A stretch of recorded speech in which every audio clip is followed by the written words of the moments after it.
it's just so easy.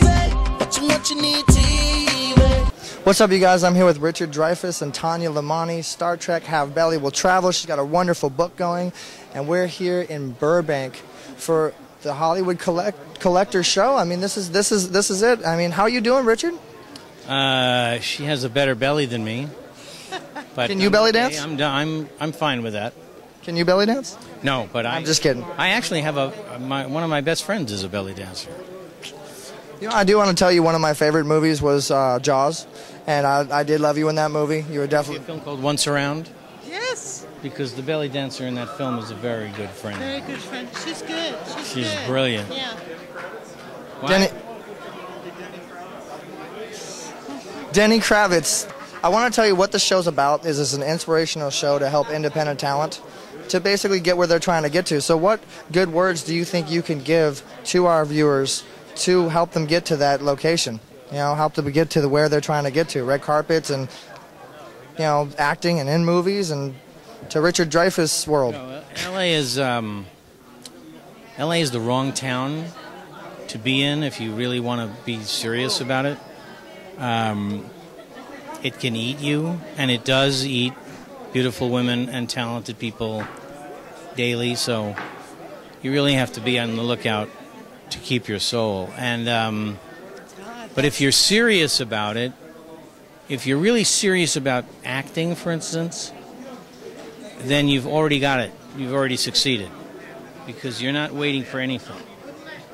To be an actor, you've just got to keep acting, whether you pay for the privilege or whether you're paid for it. And there are a million opportunities outside of this town. And the problem with this town is that it feeds all of the worst aspects of your flaws and weaknesses. So you don't know why you want to be famous. You just know you've got to be famous. And you don't know that you have to work at bringing out what is singular in you and not be like everyone else. And the town demands that you be like everyone else, even though they only make stars out of people who are not like anybody else. So there's a kind of catch-22. But we are all addicted to fame and instant gratification, and this town is the worst example of it. And if you're serious, get out of here.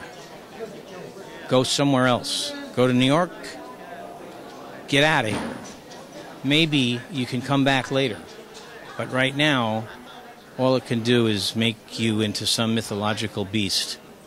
So, wow. Couldn't agree with you more, because that's what my... I was going to say, that's what her book's about. That's what my book is all about. Really? I hope that young people who are starting would read this, especially ladies, girls, because they will not make the same mistakes I've made.